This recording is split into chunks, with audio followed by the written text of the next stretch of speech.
साथियों नमस्कार, स्वागत है आप सभी का उत्कर्ष परिवार में। अपन बात कर रहे थे संवैधानिक विकास को लेकर और संवैधानिक विकास में अपन बात कर चुके थे 1773 के रेगुलेटिंग एक्ट के संदर्भ में, 1813 और 1833 का चार्टर एक्ट अपन पढ़ चुके थे और साथ ही 1858 का अधिनियम जो है वो भी अपन पढ़ चुके थे।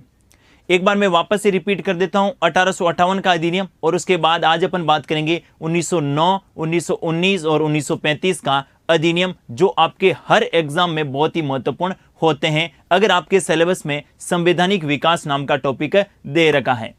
देखिए जरा, अपने बात की थी 1858 के अधिनियम के संदर्भ में, तो आप लोगों को पता होगा कि 1858 के अधिनियम के द्वारा क्या किया गया, कंपनी के शासन को समाप्त कर दिया गया। 1858 के अधिनियम के द्वारा कंपनी के शासन को क्या कर दिया था, समाप्त कर दिया।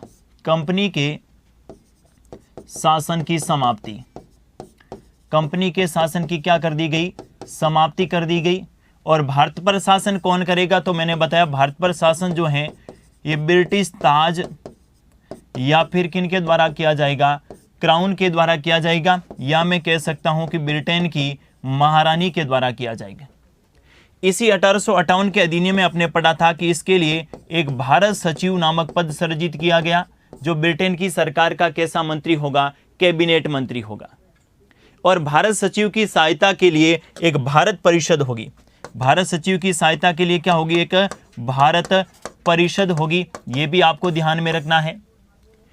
और इस भारत सचिव और भारत परिषद से संबंधित जो व्यय होगा ये भारतीय राजस्व पर डाला गया। इनके साथ ही अपने बात की थी कि बजट निर्माण के संदर्भ में भी क्या दी गई, स्वीकृति प्रदान की गई। लेकिन बजट निर्माण के संदर्भ में केवल स्वीकृति प्रदान की गई थी, बजट के संदर्भ में ज्यादा शक्तियां प्रदान नहीं की गई थी। और इसके बाद 1861 में लॉर्ड कैनिंग के समय ही वित्त सचिव विल्सन के द्वारा भारत में पहला बजट भी पेश किया गया।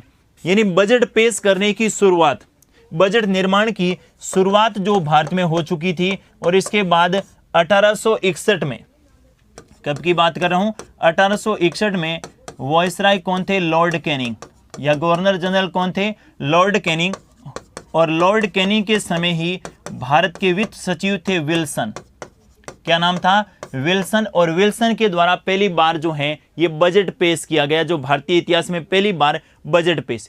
ये जो बजट था ये केंद्र और राज्य दोनों के लिए था। यानी ये जो बजट था केंद्र और राज्य दोनों के लिए था। अब अपन बात करने वाले हैं 1909 के अधिनियम। कौन से अधिनियम के बारे में बात करेंगे, 1909 का भारत शासन अधिनियम। 1909 का भारत शासन अधिनियम। और इसी 1909 के भारत शासन अधिनियम को साथियों किस नाम से जानते हैं, मार्ले मिंटो अधिनियम के नाम से जानते हैं। किस नाम से जानते हैं, मार्ले मिंटो सुधार अधिनियम। मार्ले मिंटो सुधार अधिनियम के नाम से भी जाना जाता है। आपके मन में एक प्रश्न आ रहा होगा कि इसे मार्ले मिंटो सुधार अधिनियम क्यों कहा जाता है, वो भी सुन लीजिएगा। मैं बात कर रहा हूं 1909 की, और 1909 में जो मार्ले था, कौन है, मार्ले जो थे, ये मार्ले तो थे कौन, भारत सचिव। कौन थे, भारत सचिव। और ये लॉर्ड मिंटो जो थे, लॉर्ड मिंटो। और ये लॉर्ड मिंटो भारत के क्या थे, गवर्नर जनरल कह दें या फिर वॉयसराय कह दें। कौन थे, गवर्नर जनरल या वॉयसराय कौन थे, लॉर्ड मिंटो। इसीलिए इस 1909 के अधिनियम को मार्ले मिंटो सुधार अधिनियम के नाम से भी जाना जाता है। क्या था मार्ले मिंटो सुधार अधिनियम, इसके बारे में बात करें, इनकी विशेषताएं क्या थी। देखिए, मार्ले मिंटो सुधार अधिनियम के बारे में बात करें तो अब कंपनी का शासन समाप्त हो चुका था। भारत पर शासन जो है ये ब्रिटिश ताज या क्राउन के द्वारा किया जा रहा था। और इनके लिए भारत सचिव जो था वो इनकी देखरेख में, मतलब भारत सचिव जो था ये भारत से संबंधित मामलों को देखता था। और ये ब्रिटेन की सरकार में कैसा मंत्री था, कैबिनेट मंत्री था।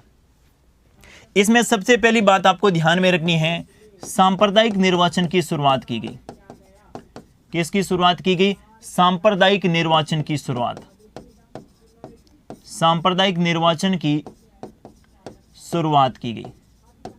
देखिए जरा, सांप्रदायिक निर्वाचन की शुरुआत की बात करें तो भारत में सांप्रदायिक निर्वाचन के जनक किनको माने जाते हैं, सांप्रदायिक निर्वाचन के जनक माने जाते हैं लॉर्ड मिंटो सेकंड को। किनको माने जाते हैं, लॉर्ड मिंटो सेकंड को सांप्रदायिक निर्वाचन का क्या माना जाता है, जनक माना जाता है। और लॉर्ड मिंटो ने मार्ले को एक पत्र लिखा। किसने? भारत के गवर्नर जनरल ने भारत सचिव को एक पत्र लिखा और क्या कहा? पत्र में कहा कि हम नाग के दांत की खेती कर रहे हैं। ध्यान से सुनिएगा, हम नाग के दांत की खेती कर रहे हैं और इसके परिणाम बहुत विध्वंसकारी होंगे। ये कहा था किन्होंने? लॉर्ड मिंटो ने पत्र भेजा था भारत सचिव किनको? मार्ले को। और इसके परिणाम विध्वंसकारी कैसे होंगे कि भारत में अलग अलग धर्म के जो लोग हैं इनको आपस में इस प्रकार बांट दिया जाए, इस प्रकार फूट डाल दी जाए कि वो आपस में ही लड़ते रहे और हम लंबे समय तक भारत में क्या करेंगे? शासन करेंगे। इसकी शुरुआत होती है और इसमें जो है मुसलमानों को क्या दिया जाता है? पृथक निर्वाचन। मुसलमानों को क्या दिया जाता है? ये सांप्रदायिक निर्वाचन दिया जाता है और भारत में सांप्रदायिकता की शुरुआत हो जाती है। और इसी के संदर्भ में मिंटो का वह कथन भी ध्यान से सुनिएगा। क्या कहा था मिंटो ने? लॉर्ड मिंटो ने कहा था कि हम नाग के दांत की खेती कर रहे हैं, हम नाग के दांत की खेती कर रहे हैं। नाग के दांत की फसल बो रहे हैं, नाग के दांत की फसल बो रहे हैं, जिनके परिणाम विध्वंसकारी होंगे। जिनके परिणाम क्या होंगे? विध्वंसकारी होंगे। इस बात को थोड़ा सा आपको ध्यान में रखना है। मिंटो ने कहा था, किनको पत्र भेजा था? मार्ले को। किनको पत्र भेजा था? मार्ले को पत्र भेज के क्या कहा? हम नाग के दांत की फसल बो रहे हैं और इसके परिणाम बहुत विध्वंसकारी होंगे। अर्थात हम मुसलमानों को पृथक निर्वाचन या सांप्रदायिकता के आधार पर पृथक निर्वाचन दे रहे हैं, जिसके कारण हिंदू और मुसलमानों में आपस में वैमनस्य बढ़ेगा और हम तो यही चाहते हैं कि आपस में उलझे हुए रहें। सांप्रदायिक निर्वाचन के बारे में बात करें तो आपको ध्यान में रखना है 1909 के अधिनियम में इसकी क्या की गई थी? शुरुआत। 1909 के अधिनियम में क्या की गई थी? शुरुआत। इसके बाद 1919 का अधिनियम और 1935 के अधिनियम में सांप्रदायिक निर्वाचन प्रणाली का क्या हुआ था? विस्तार। ध्यान से सुनिएगा, अच्छा प्रश्न पूछा जा सकता है। सांप्रदायिक निर्वाचन प्रणाली की शुरुआत कब हुई? 1909 के अधिनियम द्वारा। विस्तार कब हुआ? 1919 और 1935। 1919 का जो अधिनियम था इसके द्वारा किन किन को? तो इनके द्वारा एक तो आपको दिया गया किनको? आंग्ल भारतीयों को। किनको? आंग्ल भारतीयों को। दूसरा आप ध्यान में रख सकते हैं किनको? सिखों को। तीसरा आप ध्यान में रख सकते हैं किनको? भारतीय ईसाइयों को। भारतीय ईसाई। और भारतीय ईसाई कौन से?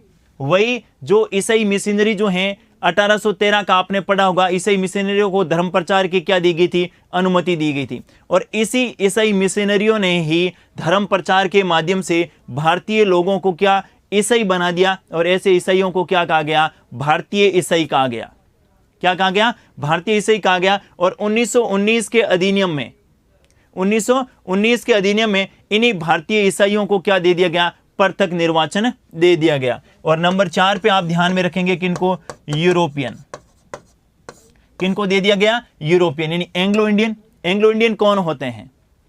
एंग्लो इंडियन का मतलब होता है कि जिनकी माता जो है ये भारतीय मूल की हो। एंग्लो इंडियन का क्या मतलब हुआ? कि जिनकी माता भारतीय मूल की हो और जिनके पिता जो हैं ये यूरोपीय मूल की हो और उनकी जो संतान होगी वो एंग्लो इंडियन कहलाएगी। मातृ पक्ष हमेशा कहां होना चाहिए? भारतीय मूल का होना चाहिए। और पितृ पक्ष हमेशा कहां का होना चाहिए? यूरोपियन होना चाहिए। उनकी संतान किस नाम से जानी जाएगी? एंग्लो इंडियन के नाम से जानी जाएगी।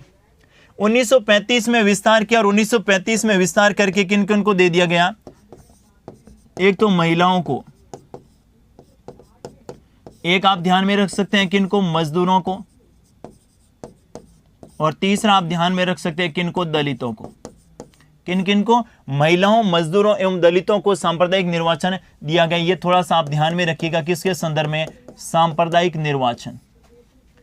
सांप्रदायिक निर्वाचन प्रणाली।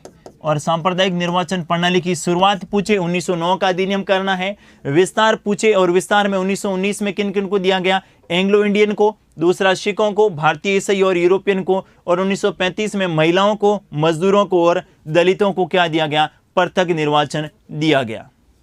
1909 का जो अधिनियम था इसमें बजट निर्माण के संदर्भ में और ज्यादा क्या हुई थी? बजट निर्माण के संदर्भ में भूमिका और बढ़ी और इस बार जो है बजट के संदर्भ में भारतीय लोगों को और अधिक मात्रा में प्रश्न पूछने, अनुपूरक प्रश्न पूछने का अधिकार दिया गया, लेकिन मतदान का अधिकार नहीं दिया गया। यह भी आप ध्यान में रख सकते हैं। तो बजट निर्माण के संदर्भ में दूसरी बात ध्यान में रखिएगा, बजट निर्माण के संबंध में, बजट निर्माण के संबंध में भारतीयों की भूमिका बढ़ी, भारतीयों की भूमिका, बजट निर्माण के संदर्भ में भारतीयों की भूमिका बढ़ाई गई। किसके बारे में बात करें अपन? 1909 के अधिनियम के। 1909 के अधिनियम में ही भारतीय परिषद, 1909 के अधिनियम में तीसरी बात आप ध्यान में रखेंगे कि जो वॉइसराय की परिषद होगी, कौन सी परिषद? वॉइसराय की जो परिषद होगी, और इनके अलावा आप ध्यान में रखेंगे कि जो भारत परिषद होगी, जो ब्रिटेन में है ना भारत परिषद, वॉइसराय की परिषद और भारत परिषद में भारतीय सदस्यों को शामिल किया गया, भारतीय सदस्यों को शामिल किया गया। यह अपना आप एक नई विशेषता आप लोगों को ध्यान में रखनी है कि पहली बार प्रश्न किस प्रकार से पूछा जाएगा कि पहली बार कौन सा ऐसा अधिनियम था जिनके द्वारा वॉइसराय परिषद, वॉइसराय परिषद कहां पर? भारत में, और भारत परिषद कहां पर? भारत परिषद वही भारत सचिव और उनकी जो ब्रिटेन में जो संस्था थी उनको बोलते थे भारत परिषद। इनमें भारतीय सदस्यों को क्या किया गया? शामिल किया गया। पहली बार ऐसा हुआ कि वॉइसराय परिषद और भारत परिषद में भारतीय सदस्यों को शामिल किया गया। कौन से अधिनियम के तहत? 1909 के अधिनियम के तहत। और ये जो भारत परिषद थी, इस भारत परिषद में भारतीय सदस्य, ध्यान से सुनिएगा, सत्येंद्र प्रसाद सिन्हा, किसको शामिल किया गया था? सत्येंद्र प्रसाद सिन्हा को शामिल किया गया था। सत्येंद्र प्रसाद सिन्हा को क्या किया गया था? शामिल किया गया था। यह भी आप ध्यान में रख सकते हैं। भारत परिषद, और भारत परिषद कहां पर थी? लंदन में। और भारत परिषद का मुखिया कौन था? भारत परिषद का मुखिया कौन हुआ करता था? भारत परिषद का मुखिया हुआ करता था भारत सचिव। कौन हुआ करता था? भारत सचिव। और ये जो भारत सचिव था, ये ब्रिटेन की सरकार का कैसा मंत्री हुआ करता था? कैबिनेट मंत्री। और इसी भारत सचिव को भारत मंत्री के नाम से भी जाना जाता है। इस बात को भी आपको ध्यान में रखना है। तो ये जो 1909 का अधिनियम था, इसमें भारत में जो नरमदली लोग थे, जो आपने देखा होगा, एक तो नरम दल और एक गरम दल, नरम दल लोगों को अपने पक्ष में लेने के लिए अंग्रेजों द्वारा किया गया एक प्रकार का प्लान था, जिसमें भारत में एक गुट उनके पक्ष में आ जाए और वो और लंबे समय तक भारत में शासन कर सके। दूसरी, सांप्रदायिकता की निर्वाचन के कारण जो हैं, इसके परिणाम बहुत विध्वंसकारी हुए। भारत में स्वराज्य के प्रति जागरूकता बढ़ी। और इसी 1909 के अधिनियम में प्रावधान था कि 10 वर्षों के बाद जो है इस प्रकार का एक अधिनियम और लाया जाएगा। 1909 के अधिनियम में क्या प्रावधान था कि 10 वर्षों के बाद अगला जो है ये सुधार अधिनियम लाया जाएगा। और इसी के अनुरूप जो है 1919 का, कौन सा आया था अगला? 1919 का भारत शासन अधिनियम। 1919 का भारत शासन अधिनियम। इस 1919 के भारत शासन अधिनियम को मॉन्टेग्यू सेम्सफोर्ड अधिनियम कहा जाता है। किस नाम से जानते हैं इसे? मॉन्टेग्यू सेम्सफोर्ड। मॉन्टेग्यू सेम्सफोर्ड अधिनियम के नाम से जाना जाता है। मॉन्टेग्यू सेम्सफोर्ड अधिनियम के नाम से भी जाना जाता है, या मॉन्टेग्यू सेम्सफोर्ड सुधार अधिनियम के नाम से भी जाना जाता है। किसको? 1919 के भारत शासन अधिनियम को। अब बात आई कि इसको मॉन्टेग्यू सेम्सफोर्ड सुधार अधिनियम क्यों कहा जाता है। तो मैंने आप लोगों को बताया कि मॉन्टेग्यू जो थे, ये तो कौन थे? भारत सचिव। कौन थे? भारत सचिव। और दूसरा ध्यान से सुनिएगा, जो सेम्सफोर्ड थे, सेम्सफोर्ड थे, ये भारत के क्या थे? Governor general. सेम्सफोर्ड कौन थे? गवर्नर जनरल बोल दें या फिर वॉइसराय बोल दें, दोनों एक ही बात है, क्योंकि ब्रिटिश प्रांतों से मिलता था तो वो इसे गवर्नर जनरल बोलते थे, और देसी रियासतों से तो उसे क्या बोलते थे? वॉइसराय के नाम से जाना जाता है। इसके द्वारा क्या क्या प्रावधान किए गए वो महत्वपूर्ण है, ध्यान से सुनेगा। 1919 के अधिनियम के द्वारा पहली बात तो आपको ध्यान में रखना है, सांप्रदायिक निर्वाचन प्रणाली का विस्तार। पहली बात ध्यान में क्या रखेंगे? सांप्रदायिक निर्वाचन प्रणाली का विस्तार। सांप्रदायिक निर्वाचन प्रणाली का विस्तार। और सांप्रदायिक निर्वाचन प्रणाली का विस्तार करके किन किन को दिया गया, तो 1909 में जो है एक तो दिया गया किनको, आंग्ल भारतीयों को, एंग्लो इंडियन को। दूसरा आप ध्यान में रख सकते हैं किनको दिया गया, दूसरा आप ध्यान में रखेंगे सिखों को। तीसरा आप ध्यान में रखेंगे भारतीय ईसाइयों को, भारतीय ईसाइयों को। और नंबर 4 पे ध्यान में रखेंगे किनको दिया गया, यूरोपियन को क्या दिया गया, सांप्रदायिकता के आधार पर निर्वाचन प्रणाली में भाग लेने का अधिकार। लेकिन इन 1919 के अधिनियम की पृष्ठभूमि क्या रही वो भी थोड़ा सा जान लीजिएगा। 1919 के अधिनियम की पृष्ठभूमि ये रही कि इससे पूर्व यानी भारत के लोगों में अपने आप एक जागरूकता का संचार हो चुका था। भारत के लोगों में राष्ट्र प्रेम और राष्ट्रवाद के लिए एक जागरूकता का संचार का शुरुआत हो चुकी थी। उसके पीछे बहुत सारे कारण थे, ऐसे बहुत सारे कारण थे जो 1919 के अधिनियम की रूपरेखा जिन्होंने तैयार किया, जो आने के लिए प्रभावी कारण अपन मान सकते हैं।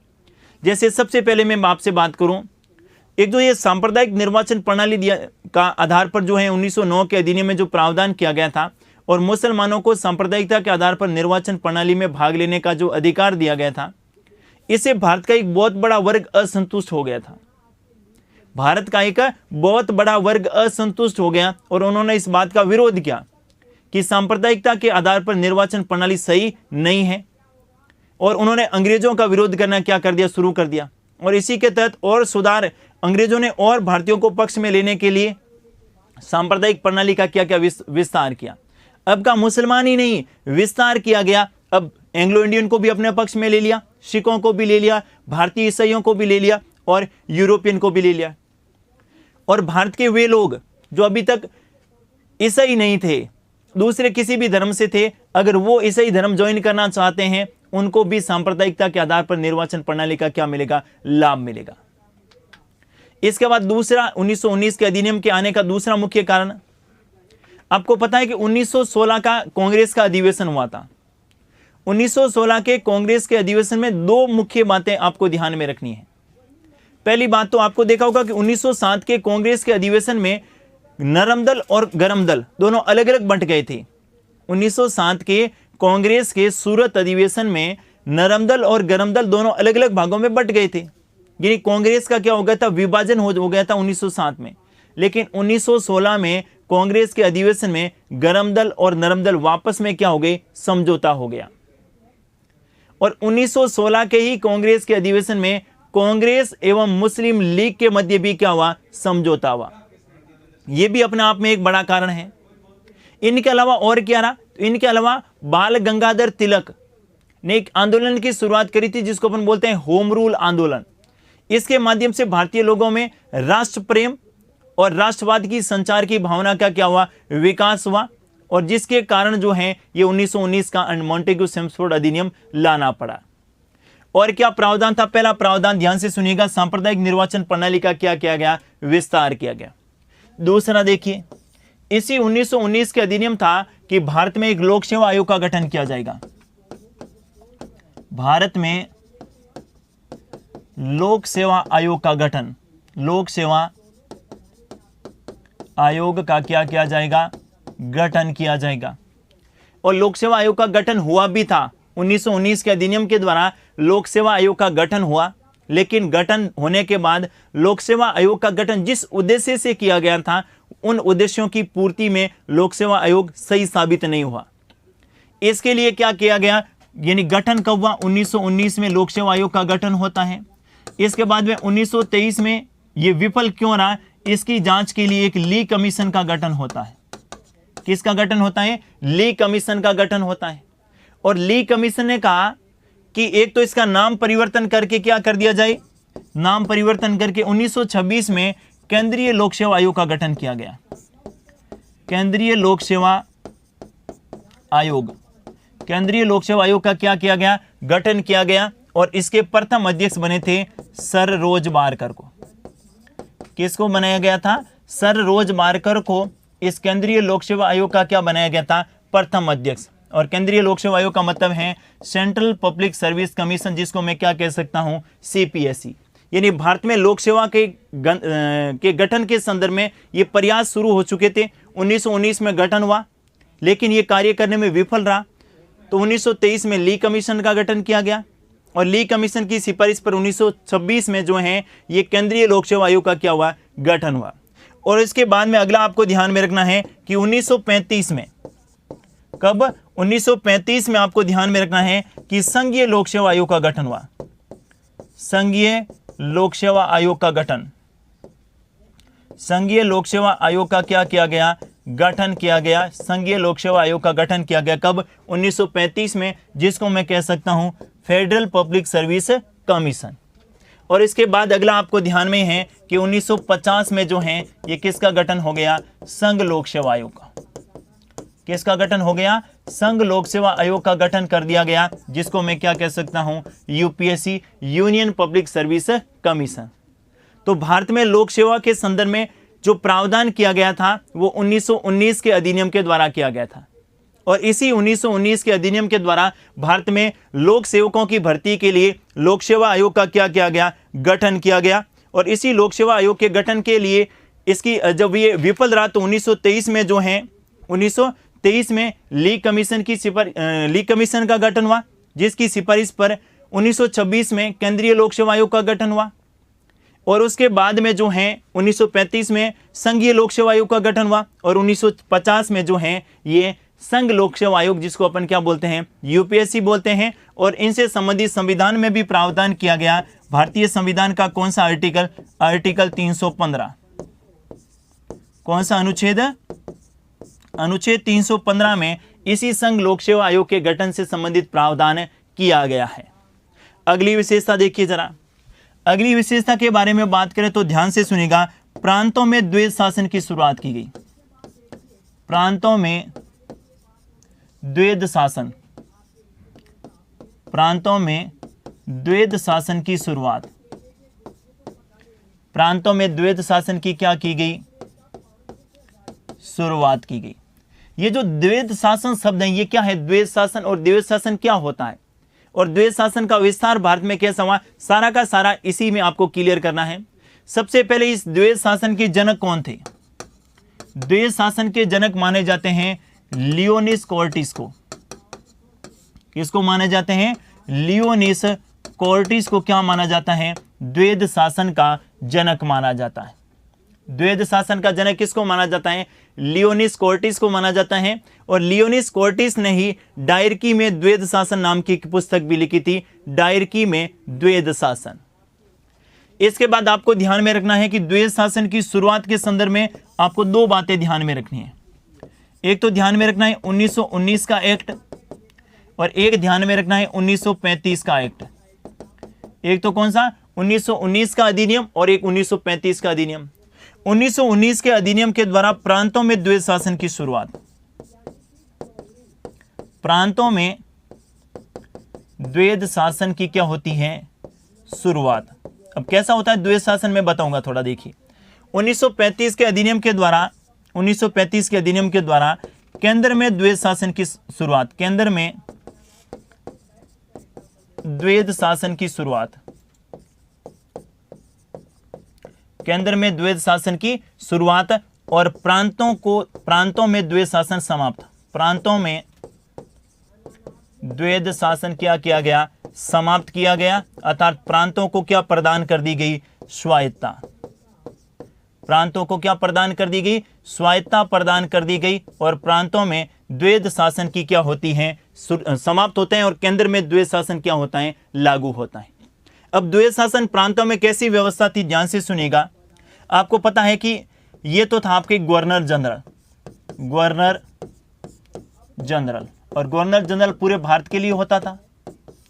अब गवर्नर जनरल के अधीन बहुत सारे प्रांत थे, तो प्रांतों में क्या हुआ करता था, गवर्नर। गवर्नर कहां होता था, प्रांतों में। अब प्रांतों में द्वैध शासन की शुरुआत करके प्रांतों के विषय को दो भागों में बांट दिया गया। कितने भागों में बांट दिया गया, दो भागों में बांट दिया गया। एक तो कहा गया आरक्षित विषय, कौन से विषय, आरक्षित विषय, और एक कौन से विषय, हस्तांतरित विषय। कौन से विषय, हस्तांतरित विषय, और पहला कौन सा, आरक्षित विषय। अब जो आरक्षित विषय होंगे, आरक्षित विषय में किन किन को लिया गया, तो आरक्षित विषय में आपको ध्यान में रखना है आय से संबंधित, आरक्षित विषय में आप ध्यान में रख सकते हैं न्याय से संबंधित, आरक्षित विषय में आप ध्यान से रख सकते हैं कौन से, राजस्व से संबंधित, और आरक्षित विषय में किन से संबंधित, पुलिस से संबंधित। ये तो कौन से विषय, आरक्षित विषय। हस्तांतरित विषय में व्यय से संबंधित जो भी विषय थे, किन से संबंधित, व्यय से संबंधित, जैसे शिक्षा है, जैसे स्वास्थ्य है, और या फिर स्थानीय स्वशासन है, स्थानीय स्वशासन है, उन सबको कहां डाल दिया गया, हस्तांतरित विषय में। देखिए अंग्रेजों ने किस प्रकार की शुरुआत करी है भारत में, उसको समझिएगा। द्वैध शासन क्या होता है और द्वैध शासन का विस्तार भारत में कैसा होता है, अगर आपने इस डायग्राम को अच्छे ढंग से समझ लिया तो द्वैध शासन से संबंधित आपका प्रश्न एग्जाम में गलत नहीं होगा। मैंने कहा विषयों को दो भागों में बांट दिया गया, एक तो आरक्षित विषय और दूसरा कौन सा, हस्तांतरित विषय। आरक्षित विषयों में आय से संबंधित जो विषय थे वो डाले गए, और जो महत्वपूर्ण विषय थे जैसे आय कहां से होगी प्रांतों को, वो उसमें डाले गए, न्याय से संबंधित उसमें डाले गए, प्रांतों में कानून व्यवस्था क्या रहेगी, पुलिस से संबंधित वो इसमें डाले गए, और राजस्व से संबंधित सारी व्यवस्था इसमें डाली गई।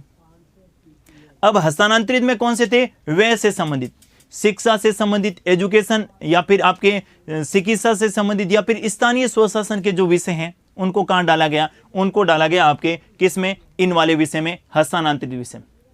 अब कहा भाई साहब कानून कौन बनाएगा, तो कहा गया कि आरक्षित विषय जो रहेगा, कौन से विषय, जो आरक्षित विषय होंगे, इन आरक्षित विषयों पर कानून बनाएगी गवर्नर की परिषद।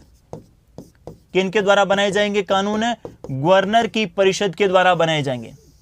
आरक्षित विषय में जो कानून रहेंगे, और ये जो गवर्नर होगा, और गवर्नर कौन होते थे, अंग्रेज, इनकी जो परिषद रहेगी इनके द्वारा ही क्या बनाया जाएगा, कानून बनाया जाएगा। जबकि बात आई कि हस्तांतरित विषय पर कानून कौन बनेगा, तो कहा हस्तांतरित विषय पर कानून बनेगा कौन, हस्तांतरित विषय पर कानून बनाएगा व्यवस्थापिका के द्वारा। इन विषय पर कानून कौन बनाएगा, व्यवस्थापिका के द्वारा। और व्यवस्थापिका के सदस्यों को नियुक्ति कौन करता है, गवर्नर, और व्यवस्थापिका के सदस्यों को हटाता कौन है, गवर्नर। व्यवस्थापिका के सदस्यों की नियुक्ति कौन करता है, गवर्नर करता है, और व्यवस्थापिका के सदस्यों को हटाता कौन है, इनको भी हटाता कौन है, गवर्नर हटाता है। तो दोनों के संदर्भ में आपको ध्यान में रखना है कि आरक्षित विषय और हस्तांतरित विषय, ये दोनों बातें आपको ध्यान में रखनी है। ये था द्वैध शासन। भारतीय लोगों को, भारतीयों ने कहा हमारे लिए कुछ कीजिएगा, तो कहा आपके लिए कर रहे हैं ना, आपको शासन में भागीदारी सुनिश्चित कर रहे हैं ना। आपकी शासन में भागीदारी सुनिश्चित इस प्रकार से की कि द्वैध शासन की शुरुआत पहले कहां हुई, प्रांतों में। ध्यान से सुनिएगा, द्वैध शासन से संबंधित शुरुआत कहां हुई, पहले प्रांतों में। कौन से अधिनियम के द्वारा, 1919 के मॉन्टेग्यू चेम्सफोर्ड अधिनियम के द्वारा। और इस अधिनियम के द्वारा शुरुआत करके सबसे पहले जनक ध्यान में रखिएगा, यानी शुरुआत 1919, और इस 1935 के अधिनियम में केंद्र में द्वैध शासन की शुरुआत होती है और प्रांतों में स्वायत्तता प्रदान कर दी जाती है, अर्थात प्रांतों में द्वैध शासन समाप्त हो जाते हैं। द्वैध शासन होता क्या है, विषयों को दो भागों में बांट दिया गया, एक तो आरक्षित और दूसरा हस्तांतरित। आरक्षित विषय में महत्वपूर्ण विषय जहां से राज्य को क्या हो, आय हो, प्रांतों को आय हो। और हस्तांतरित में कौन से विषय, जहां से राज्य क्या करे, व्यय करें। आरक्षित विषय जो भी रहेंगे इन पे कानून बनाएगी गवर्नर की परिषद, और हस्तांतरित विषय में जो भी रहेगी उन पे कानून बनाएगी व्यवस्थापिका, और व्यवस्थापिका के जो मेंबर हैं उनको नियुक्त कौन करता है, गवर्नर। तो व्यवस्थापिका में जो सदस्य हैं वो गवर्नर की सलाह से ही तो कानून बनाएंगे। अब कहा गया भाई साहब भारतीयों को भी कानून निर्माण के संदर्भ में क्या दे दी गई, अधिकार प्रदान कर दिए गए। क्या कर दिए गए, अधिकार प्रदान कर दिए गए। ऐसी व्यवस्था आपको ध्यान में रखनी है। ये था आपके द्वैध शासन। आगे अपन 1935 का अधिनियम जब पढ़ेंगे तो उसमें फिर से द्वैध शासन आएगा। फिर वहां पर मैं बात करूंगा कि 1935 में केंद्र में द्वैध शासन की क्या व्यवस्था थी, केंद्र में आरक्षित विषय और हस्तांतरित विषय कौन कौन से थे। 1919 के अधिनियम में अगली विशेषता आपको ध्यान में रखनी है कि केंद्रीय बजट को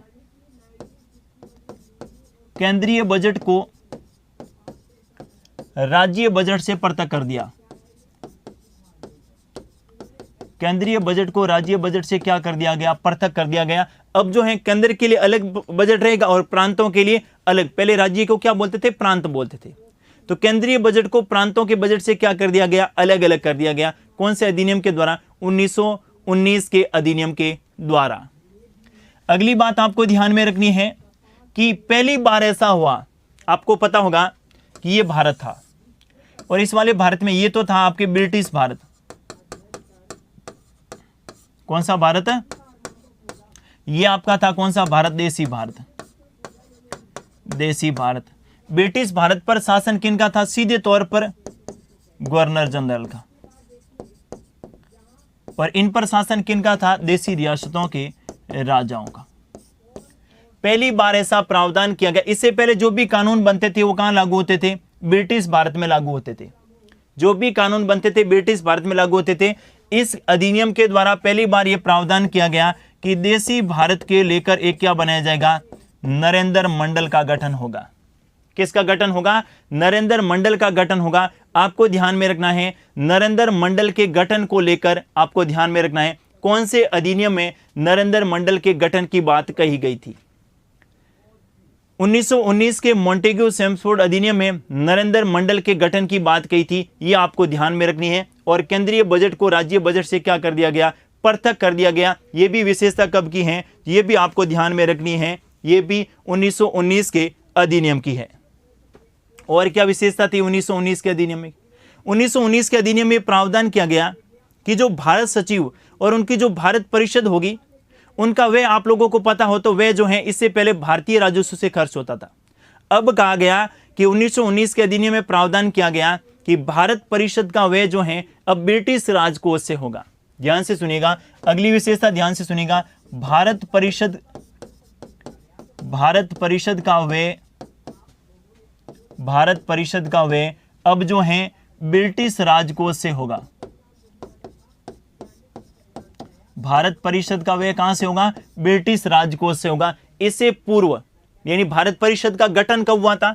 1858 में भारत परिषद का गठन होता है और 1858 से 1919 तक भारत परिषद से संबंधित व्यय जो हैं ये किस पर तय था? भारतीय राजकोष पर।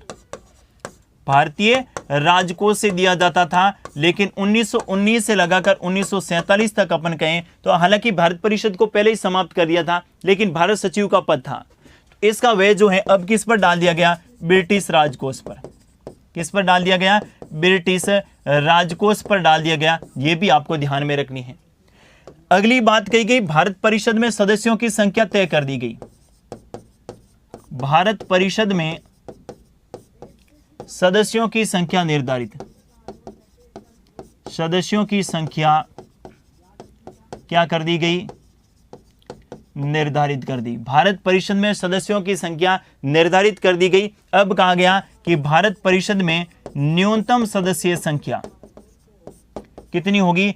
8 होगी। और भारत परिषद में अधिकतम सदस्यीय संख्या कितनी होगी? तो कहा गया भारत परिषद में अधिकतम सदस्य कितने होंगे? 12 होंगे।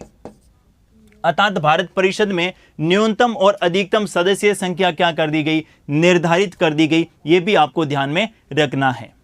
इनके अलावा एक बात और महत्वपूर्ण आप ध्यान में रख सकते हैं 1919 के अधिनियम से संबंधित, और वो कौन सी है?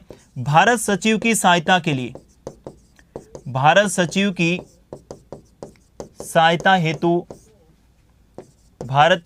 सहायता हेतु एक हाई कमिश्नर की नियुक्ति की गई। किन की नियुक्ति की गई? हाई कमिश्नर की क्या की गई? नियुक्ति की गई। यह भी कौन से अधिनियम से संबंधित आप ध्यान में रखेंगे? 1919 के मॉन्टेग्यू चेम्सफोर्ड अधिनियम। तो ये आपका था 1919 का मॉन्टेग्यू चेम्सफोर्ड अधिनियम, जिसमें अपने बात की थी कि 1919 के मॉन्टेग्यू चेम्सफोर्ड अधिनियम को मॉन्टेग्यू चेम्सफोर्ड अधिनियम क्यों कहा जाता है? तो मैंने आपको बताया कि इसमें जो है भारत सचिव मॉन्टेग्यू थे और चेम्सफोर्ड इसके क्या थे? गवर्नर जनरल थे। इसलिए इसे मॉन्टेग्यू चेम्सफोर्ड सुधार अधिनियम के नाम से भी जाना जाता है। सबसे पहले अपने बात की कि सांप्रदायिक निर्वाचन प्रणाली का विस्तार हुआ और 1919 के अधिनियम के द्वारा एंग्लो इंडियन को, सिखों को, भारतीय ईसाई को और यूरोपियन को क्या दिया गया? सांप्रदायिकता के आधार पर निर्वाचन में अधिकार। अगला, भारत में लोक सेवा आयोग के गठन से संबंधित बात हुई और 1919 में लोक सेवा आयोग का गठन भी हुआ। 1923 में ये आपके कार्य करने में विफल रहा तो 1923 में ली कमीशन का गठन हुआ। इसके बाद में ली कमीशन की सिफारिश पर 1926 में केंद्रीय लोक सेवा आयोग का गठन किया गया और इसके बाद 1935 में संघीय लोक सेवा आयोग और 1950 में संघ लोक सेवा आयोग यानी यूनियन पब्लिक सर्विस कमीशन का क्या किया गया? गठन किया गया। इसके बाद अगला आप ध्यान में रख सकते हैं, प्रांतों में द्वैध शासन की क्या होती है, शुरुआत होती है। द्वैध शासन के जनक माने जाते हैं लियोनिस कॉर्टिस को। उनकी पुस्तक अपन कह सकते हैं डायरकी में द्वैध शासन। प्रांतों में विषय जो थे इनको दो भागों में बांट दिया गया, एक तो आरक्षित और दूसरा कौन सा, हस्तांतरित। आरक्षित विषय पर कानून बनाएगी गवर्नर की परिषद और हस्तांतरित विषय पर कानून बनाएगी व्यवस्थापिका। इनके बाद केंद्रीय बजट को राज्य बजट से क्या कर दिया गया, पृथक कर दिया और एक नरेंद्र मंडल की स्थापना से संबंधित बात की गई। लेकिन आपको ध्यान में रखना है कि नरेंद्र मंडल अस्तित्व में नहीं आया, देशी रियासतों ने इसका क्या किया था, विरोध किया था। अगली बात आप ध्यान में रख सकते हैं कि भारत सचिव का जो वे है, भारत परिषद का जो है, ये वे किस पर डाल दिया गया, ब्रिटिश राजकोष पर। इससे पहले भारत परिषद का जो व्यय था ये भारतीय राजकोष से जाता था, लेकिन अब व्यय कहां से जाएगा, ब्रिटिश राजकोष से। भारत परिषद में सदस्यों की संख्या निर्धारित कर दी गई, न्यूनतम सदस्य संख्या 8 और अधिकतम कितनी, 12। और भारत परिषद की सहायता के लिए क्या होगी, एक हाई कमिश्नर की नियुक्ति होगी। अब इसके बाद शुरुआत होती है और इसमें यह भी प्रावधान था, कि 10 वर्षों के पश्चात इस प्रकार का एक और आयोग जो है, इस प्रकार के एक और अधिनियम जो है ये भारत में लाया जाएगा सुधारों से संबंधित। लेकिन जैसे ही 1919 में लागू हुआ, इसके बाद में स्वराज की मांग, किसकी मांग, स्वराज की मांग, और स्वराज की मांग के साथ में राष्ट्रवाद की भावना भारत में बहुत ही तेज गति से फैली। और आपको पता होगा गांधी जी ने एक आंदोलन की भी शुरुआत करी थी इसी 1919 के अधिनियम के बाद में। 1920 में गांधी जी ने किसकी शुरुआत हो गई थी, 1920 में गांधी जी ने असहयोग आंदोलन की शुरुआत कर दी थी। किसकी शुरुआत कर दी थी, असहयोग आंदोलन की क्या कर दी थी, शुरुआत। असहयोग आंदोलन की क्या कर दी थी, शुरुआत कर दी थी। यानी 1935 के अधिनियम की पृष्ठभूमि पढ़ रहे हैं अपन कि 1935 का अधिनियम क्यों अस्तित्व में आया, उनकी पृष्ठभूमि क्या रही थी, इसके लिए देखिए जरा। 1920 में असहयोग आंदोलन की शुरुआत होती है, लेकिन कुछ ही समय बाद कौन सा कांड हो जाता है, चोरा चोरी कांड। कौन सा कांड हो जाता है, चोरा चोरी कांड हो जाता है, जिसके कारण गांधी जी अपना असहयोग आंदोलन क्या ले लेते हैं, वापस ले लेते हैं।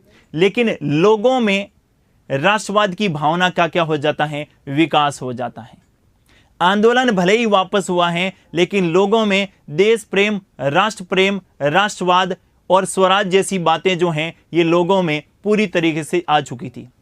क्योंकि 1919 का अधिनियम भी एक प्रकार से जिसके लिए अपन पूर्ण स्वराज्य की मांग कर रहे थे, उनको देने में क्या रहा, विफल रहा। और मोतीलाल नेहरू और चित्तरंजन दास ने तो कांग्रेस से अलग होकर एक पार्टी का भी गठन कर लिया, स्वराज पार्टी।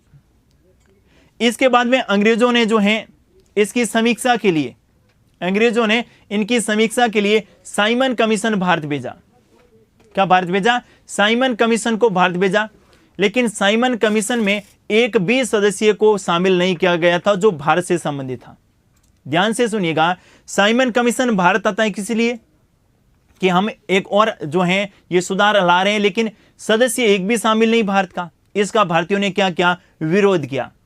आप लोगों ने देखा होगा कि भारतीयों ने इतना भयंकर गति से साइमन कमीशन का विरोध किया था, जिसके कारण जो है लाला लाजपत राय और बहुत सारे व्यक्ति जो चोटिल भी हो गए थे। किसके बारे में बात हो रही है, साइमन कमीशन। और इसके बाद में जो है मोतीलाल नेहरू ने 1928 में नेहरू रिपोर्ट भी पेश की थी। कौन सी रिपोर्ट है, नेहरू रिपोर्ट। क्योंकि अंग्रेज ये कह रहे थे, देखिए कितनी दुर्गति थी अपने देश में। अंग्रेज ये कह रहे थे, भारत मांग कर रहे थे कि हमें स्वराज्य किसी कम कुछ भी स्वीकार नहीं होगा, हमें जो है पूर्ण स्वराज्य चाहिए, हमें हमारा संविधान चाहिए, राजनीतिक क्षेत्रों में हमें अधिकार चाहिए और भारत के लोगों का राजनीतिक भविष्य स्वयं भारतीयों द्वारा तय किया जाएगा। ये भारतीय लोग कह रहे थे। अब अंग्रेजों ने कहा भारतीय कौन, भारतीयों का मतलब हम किसको समझे, हिंदुओं को समझे, मुसलमानों को समझे, सिखों को समझे, बौद्ध को समझे, जैन को समझे, हिंदुओं में भी किन को समझे, दलितों को समझे, किन को, भारतीयों का मतलब कौन। और जब संविधान बनाओगे तो कैसे बनाओगे, तुम तो पूरी तरीके से असभ्य हो, तुम्हें पता ही नहीं है संविधान का निर्माण कैसे होता है। तुम तो ये इस बात का शुक्र मानो कि हम यहाँ हैं, इसलिए तुम जो हैं थोड़े से सभ्य हुए अब, और थोड़ा से सभ्य होते ही तुमने कानूनों के निर्माण के बारे में बात करना शुरू कर दिया। मोतीलाल नेहरू से ये बात सहन नहीं हुई। एक अंग्रेज अधिकारी था बर्केन हेड। क्या नाम था अंग्रेज अधिकारी का? अंग्रेज अधिकारी का नाम था बर्केनहेड।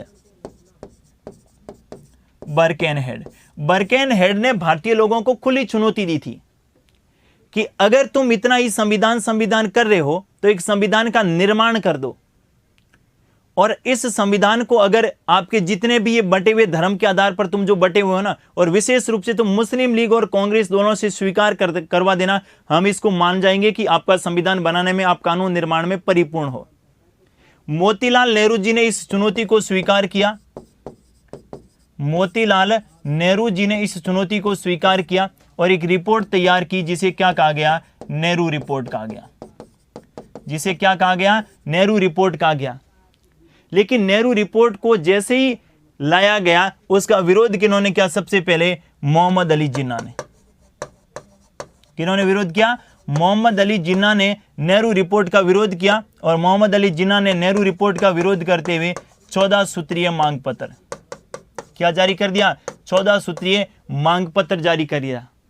अंग्रेजों ने कहा था ना कि हमने तो पहले ही कहा था कि तुमसे कानून नहीं बनेगा। देखिए, तुमने कानून बनाए हैं। नेहरू रिपोर्ट एक प्रकार से संविधान की तरह ही था, लेकिन इसमें मुस्लिम लीग असंतुष्ट हैं और मोहम्मद अली जिन्ना जो हैं ये 14 सूत्रीय मांग पत्र की बात कर रहे हैं, तो हम आपके संविधान को स्वीकार नहीं करेंगे।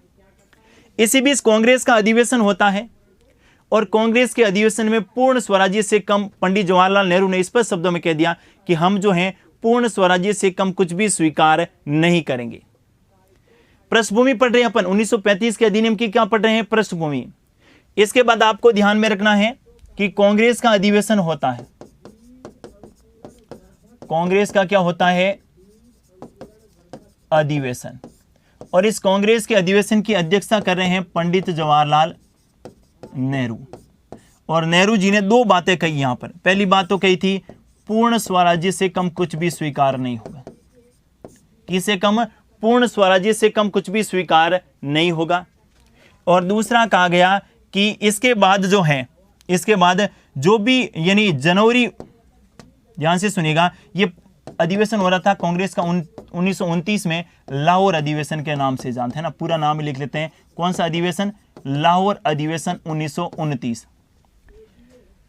अब इसमें दूसरी बात थी कि आगे 1930 में जो जनवरी माह रहेगा, और जनवरी माह का जो अंतिम रविवार रहेगा, ध्यान से सुनिएगा, जनवरी माह का कौन सा रविवार? अंतिम रविवार जो होगा, इस अंतिम रविवार को हम कौन सा दिवस मनाएंगे? स्वतंत्रता दिवस।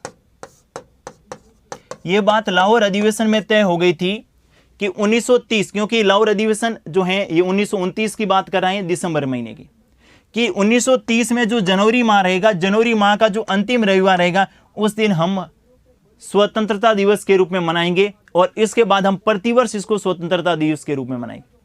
तो जैसे ही 1930 में जनवरी, और जनवरी में भी अंतिम रविवार को कौन सी जनवरी आई? 26 जनवरी। तो उस दिन हमने कौन सा? स्वतंत्रता दिवस के रूप में मनाने की शुरुआत कर दी। ऐसा 1929 में नहीं लिखा था, ऐसा 1929 के लाहौर अधिवेशन में इस बात को स्वीकार नहीं किया गया था कि 26 जनवरी को ही मनाएंगे। इसमें क्या प्रावधान था कि जनवरी माह का जो अंतिम रविवार होगा, उस दिन हम अपना स्वतंत्रता दिवस समारोह मनाएंगे। और अंतिम रविवार कौन सा था? 26 जनवरी को। इसलिए हम जो हैं 26 जनवरी को क्या मनाते हैं? स्वतंत्रता दिवस मनाते हैं। कब? 26 जनवरी से लगाकर 1930 से लगाकर 1950 तक। लेकिन 1950 में कहा इस दिन ही अपन संविधान लागू करेंगे, और जिस दिन संविधान लागू हुआ इसी दिन 26 जनवरी को भारत के राष्ट्रपति ने शपथ ली। इसलिए हम जो हैं अब स्वतंत्रता दिवस तो 1947 को मनाते हैं, 47 में 15 अगस्त को, लेकिन गणतंत्रता दिवस कौन सा दिवस के रूप में मनाते हैं? ये आपके 26 जनवरी को, जिसकी शुरुआत कब हो चुकी थी? 1930 में। यानी 1930 से लगाकर 1950 तक 26 जनवरी को, कौन सी जनवरी को? 26 जनवरी को अपन कौन सा दिवस मना रहे थे? स्वतंत्रता दिवस मना रहे थे।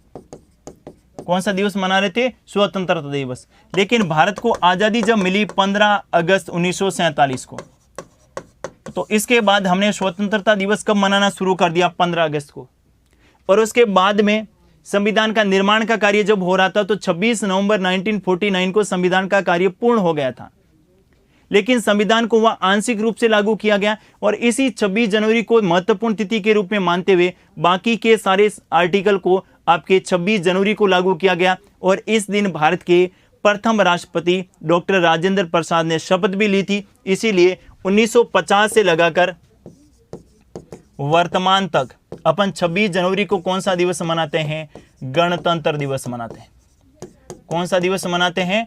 गणतंत्र दिवस मनाते हैं। तो इसकी यानी 26 जनवरी महत्वपूर्ण तिथि कैसे बनी, ये यहां से स्पष्ट हो गया।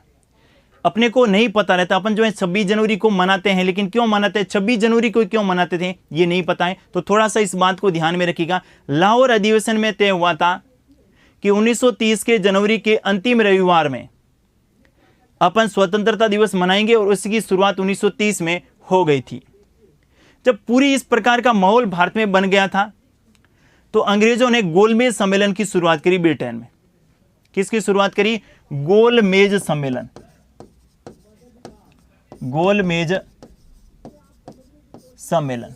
और गोलमेज सम्मेलन में भारत के नेताओं को आमंत्रित किया गया। भारत के बहुत सारे नेता शामिल हुए पहले गोलमेज सम्मेलन में, जो कब हुआ था? 1930 में।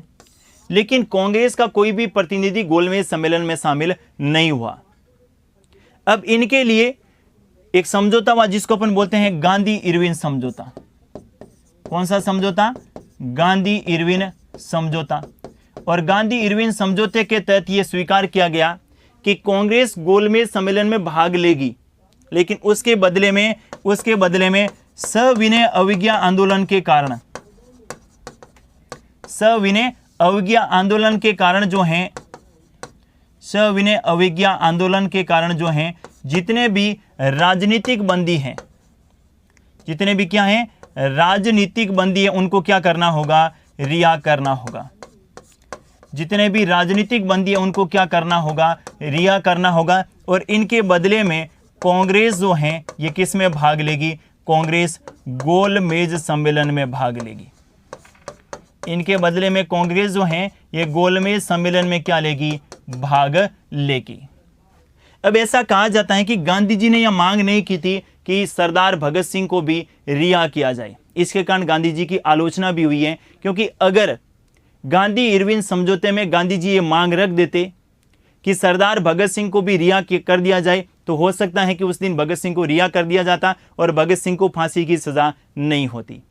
इस कारण से लोग जो हैं गांधी जी की क्या करते हैं? आलोचना भी करते हैं। कौन से समझौते को लेकर? गांधी इरविन समझौता। इसके बाद में 1931 का जो गोलमेज सम्मेलन हुआ था, 1931 के गोलमेज सम्मेलन में कांग्रेस ने भाग लिया था। एकमात्र गोलमेज सम्मेलन जिसमें कांग्रेस ने भाग लिया 1931 के गोलमेज सम्मेलन में। इसके बाद 1932 के गोलमेज सम्मेलन में भी कांग्रेस ने भाग नहीं लिया और 31 में ही गांधी जी बीच में छोड़ के आ गए थे। किसको लेकर? सांप्रदायिकता को लेकर। यहां पर कहा गया कि दलितों को भी सांप्रदायिकता के आधार पर क्या दिया जाएगा? पृथक निर्वाचन दिया जाएगा। या इसके गांधी जी ने विरोध किया और अंबेडकर साहब और गांधी जी के बीच में थोड़ी सी वहां पर दिक्कत भी हुई और इसके बाद में गांधी जी बीच में ही गोलमेज सम्मेलन छोड़कर के आगे भारत आ गए। इसके बाद भारत आता है सांप्रदायिक पंचायत। भारत में लागू होता है सांप्रदायिक पंचायत 1932 में। और सांप्रदायिक पंचायत से तो गांधी जी इतने दुखी हुए कि उन्होंने पुणे के यरवदा जेल में आमरण अनशन शुरू कर दिया। इसके बाद में गांधी जी और अंबेडकर के बीच में राजेंद्र प्रसाद की मध्यस्थता करके प्रसाद जी ने जो है इनके बीच में समझौता करवाया, जिसको अपन क्या बोलते हैं? पुणे पैक्ट के नाम से जानते हैं। किस नाम से जानते हैं? पुणे पैक्ट के नाम से जानते हैं। तो इसके बाद जो है अंग्रेज तो इसी बात को लेकर अंग्रेजों ने कहा अब बढ़िया मौका है। अंग्रेजों ने क्या कहा? अब बढ़िया मौका है, हिंदुओं को भी अलग अलग दो टुकड़ों में बांट दिया जाए, एक तो दलित और दूसरा कौन सा? इनके अलावा जो भी रहेंगे। तो अब आता है ये पृष्ठभूमि, थोड़ी सी ध्यान में रखिएगा कि कैसे भारत में 1935 का अधिनियम आया और इसकी क्या पृष्ठभूमि रही थी। अब बात करते हैं 1935 का भारत शासन अधिनियम। 1935 का भारत शासन अधिनियम। 1935 के भारत शासन अधिनियम में सबसे पहले आपको ध्यान में रखना है सांप्रदायिक निर्वाचन प्रणाली का विस्तार। सांप्रदायिक निर्वाचन प्रणाली का विस्तार। सांप्रदायिक निर्वाचन प्रणाली का विस्तार किया गया। इस बार किन किन को, तो इस बार दलितों को, इनके अलावा मजदूरों को और इनको अलावा महिलाओं को। किनको दिया गया? मजदूरों को, दलितों को और महिलाओं को क्या दिया गया? सांप्रदायिक निर्वाचन का क्या दिया गया? अधिकार दिया गया। कौन से अधिनियम में? 1935 के अधिनियम में। दूसरी बात सुनिएगा, दूसरी बात है केंद्र में द्वैध शासन लागू। केंद्र में द्वैध शासन लागू। तीसरी बात सुनिएगा, प्रांतों में द्वैध शासन की समाप्ति। प्रांतों में द्वैध शासन की क्या कर दी गई? समाप्ति कर दी गई। अर्थात मैं कह सकता हूं प्रांतों को क्या प्रदान कर दी? स्वायत्तता। प्रांतों को क्या प्रदान कर दी? स्वायत्तता प्रदान कर दी। कौन से अधिनियम के बारे में बात कर रहा हूं? 1935 के भारत शासन अधिनियम। अब बात करते हैं कि केंद्र में द्वैध शासन कैसा होगा। केंद्र में द्वैध शासन, और केंद्र में द्वैध शासन में आपको ध्यान में रखना है, फिर से दो भागों में बांटा जाएगा। एक तो कौन से विषय? आरक्षित विषय, और दूसरे कौन से विषय? हस्तांतरित विषय। कौन से विषय? आरक्षित विषय, और दूसरे कौन से? हस्तांतरित विषय। आरक्षित विषय में किन को रखा गया? तो आरक्षित विषय में रखा गया प्रतिरक्षा, विदेश, संचार, इनसे संबंधित, और बाकी व्यय से संबंधित जो विषय हैं ये किनको में रखे गए? हस्तांतरित में रखे गए। लेकिन प्रांतों को स्वायत्तता प्रदान कर दी गई, और प्रांतों में द्वैध शासन की क्या कर दी? समाप्ति। और द्वैध शासन की शुरुआत कहाँ होती है? केंद्र में होती है। साथियों, ये जो द्वैध शासन है ना, इसी को अपन संघीय ढांचा कहें। मतलब ये संघीय शुरुआत है, एक प्रकार से संघीय ढांचे से परिचित हो रहे हैं अपन कि केंद्र में अलग शासन और केंद्र में भी संघात्मक शासन प्रणाली कैसी रहेगी, इसमें थोड़ा सा ध्यान में रखिएगा। इसमें जो इस पे कानून कौन बनेगा? इस पे कानून बनेगा जो वॉयसराय की परिषद है। किनके द्वारा बनाया जाएगा? वॉयसराय की जो परिषद है, वॉयसराय की जो परिषद है इनके द्वारा बनाया जाएगा। जबकि इन पर कानून कौन बनेगा? इन पे कानून बनेगा केंद्रीय विधानमंडल। किनके द्वारा बनाया जाएगा? केंद्रीय विधानमंडल के द्वारा बनाया जाएगा। अगला देखिए, अगली विशेषता आपको ध्यान में रखनी है, एक संघीय न्यायालय की स्थापना। संघीय न्यायालय की स्थापना, और संघीय न्यायालय की स्थापना कर भी दी गई 1937 में। 1937 में दिल्ली में। कहां पर? दिल्ली में संघीय या फेडरल कोर्ट की स्थापना होती है। संघीय या फेडरल कोर्ट की क्या होती है? स्थापना होती है। और इस संघीय न्यायालय के प्रथम मुख्य न्यायाधीश, प्रथम मुख्य न्यायाधीश किसको बनाया जाता है? सर मॉरिस गवायर को। किसको बनाया जाता है? सर मॉरिस गवायर को बनाया जाता है। किसको बनाया जाता है? सर मॉरिस गवायर को क्या बनाया जाता है? प्रथम मुख्य न्यायाधीश बनाया जाता है। अब मैंने कहा ये संघीय न्यायालय क्यों है, इसे सुप्रीम कोर्ट क्यों नहीं कहा गया, तो इसको थोड़ा सा ध्यान में रखिएगा। इसको संघीय न्यायालय इसलिए कहा गया कि यह भारत का सर्वोच्च न्यायालय नहीं था। यह भारत का सर्वोच्च न्यायालय नहीं था। यह भारत का सर्वोच्च न्यायालय नहीं था। भारत का सर्वोच्च न्यायालय नहीं था क्योंकि संघीय न्यायालय के निर्णय के विरुद्ध, संघीय न्यायालय के निर्णय के विरुद्ध, संघीय न्यायालय के निर्णय के विरुद्ध